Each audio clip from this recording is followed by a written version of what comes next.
Create today. So simplihan lang natin para sa ating headlight switch. Nasa kaliwa po yan ng likod ng ating manibela. So ayan, tinatakpan ko po para mas kita nyo. Ito po yung off dahil wala naman po tayong kailangang ilaw ngayon kasi is maliwanag pa araw.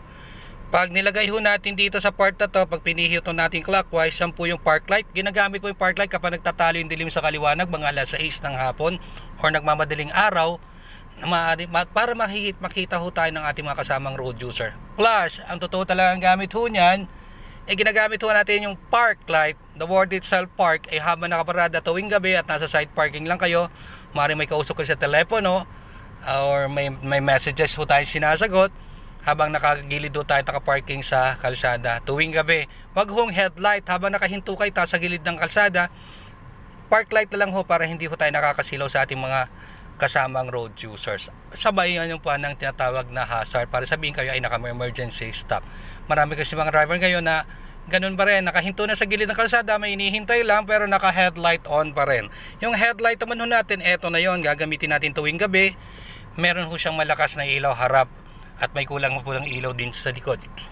So yung headlight ho natin, gagamitin mo pag alas 7 na ng gabi. Meron ho siyang dalawang function or dalawa pang maaring pagbabago sa ilaw. Pag pinush natin, yan po yung high, lalabas po yung blue indicator, ibig sabihin po naka-high. Pag hinila ko po, yan po yung low, so mawawala po yung blue indicator, ibig sabihin po yung naka-low, hindi ho tayo nakakasilaw. So gagamitin lang po yung high, push, kapag wala ho tayong kasalubong. Ayan, may kulay blue indicator.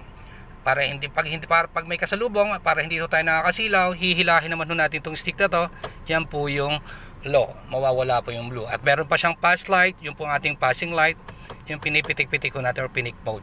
So meron tayong tutorial video tungkol sa pass light. Pag hindi natin kailangan, para hindi malobat, baka makalimutan, pero may mga sensor naman ho yan at warning kapag tayo pinatay ng makina, kailangan naka-shutdown na din po or naka-off na yung ating headlight. Plus, meron pa ho tayong signal light.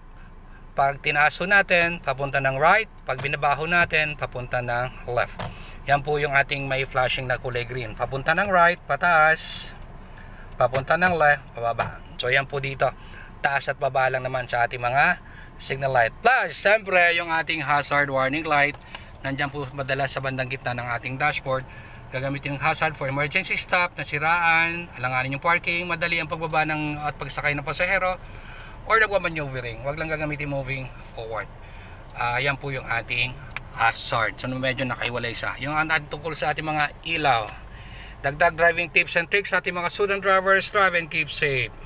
Always. Mabuhay po.